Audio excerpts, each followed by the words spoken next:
When's the last time you locked yourself out, forgot some crucial item at home, misplaced your debit card, or left behind your sunglasses, blurted out something you immediately wished you hadn't? The time, money, and energy wasted retracing your steps or replacing things, arriving unprepared, and alienating people because of ADHD related impulsivity and distractibility can really add up. But I have a simple solution. It's to pause, scan, and ask. And I think it's the single most powerful technique in my ADHD toolbox. I'm Alex Delmar, a certified life coach and person with ADHD. Welcome to Thoroughly ADHD, where I share what I've learned to help other people with ADHD enjoy better lives. While suffering the many unpleasant consequences of untreated ADHD, I developed some hacks to make my life less stressful. And I realized recently an awful lot of them come under the umbrella of pause, scan, and ask. You can remember the steps as PSA, like a public service announcement. You are the user of the information, but everyone around you will benefit. So here it is. Every time I move from a spot, I stop, look around, and ask myself if I have everything I should. That's all, but it changes everything, and you can use it all day long and in any situation. When you're first learning this technique, thresholds or doorways can act as a concrete invitation to pause, scan, and ask. But it's useful at any sort of transition, such as switching from one task to another. And with practice, your brain gets to the point where it recognizes, ooh, here's a transition. Let me pause, scan, and ask. So here are some examples.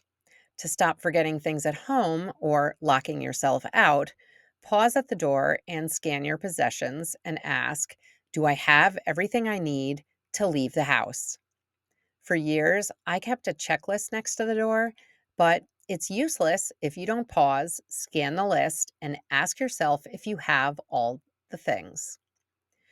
To stop leaving things behind after a meeting or a class or a movie or dining out, riding the train or catching a lift from a friend, you should pause and look above, under, and around your seat before you leave. Ask yourself, did I have a jacket, sunglasses, bag, hat, or earbuds, or whatever you normally carry when I arrived? And do I have them now? Where are my keys? Where is my phone? You should ask similar questions at the end of the workday while scanning your workspace. Additional questions you might ask before leaving work are, what do I need to take home tonight? Did I secure sensitive information? Did I put away the things I'm done using? Is everything set up for tomorrow? And did I lock the door? The technique is very helpful to avoid everyday inconveniences. Like instead of forgetting to pick something up at the store, you can periodically pause and scan your shopping list and the items in your cart. Ask if you have everything on your list. Ask if you need something that you forgot to put on the list.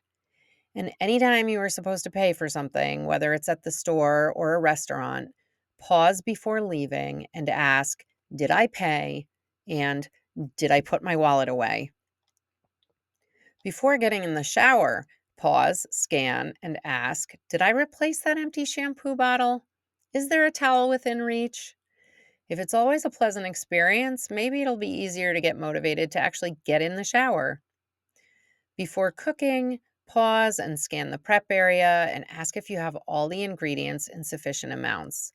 If something is missing, can you do without it? Did you preheat the oven or soften the butter or whatever else needs to be done ahead of time? You can also use the PSA to keep your home in order. Every time you get up, pause and scan the area around you and ask, is there anything here that needs to be somewhere else? Put away, thrown out, or moved to another room.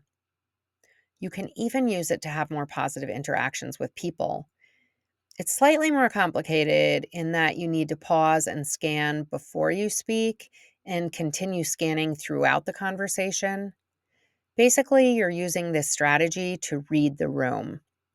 Before opening your mouth, you might ask yourself, is it my turn to speak?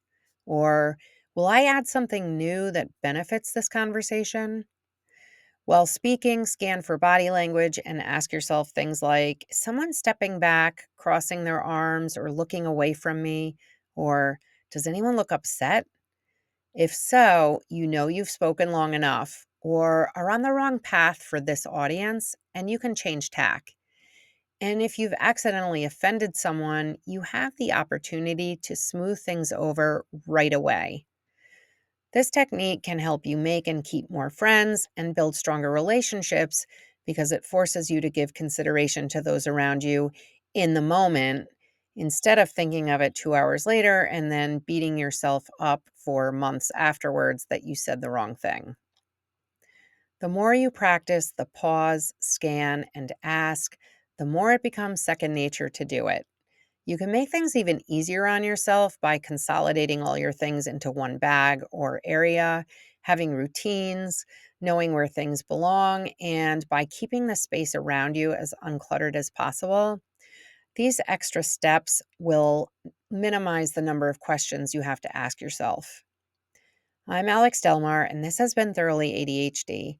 I know your time is valuable, so I hope you find the pause, scan, and ask method as helpful as I do, and that you'll like, follow, or subscribe and come back next Tuesday. Thank you.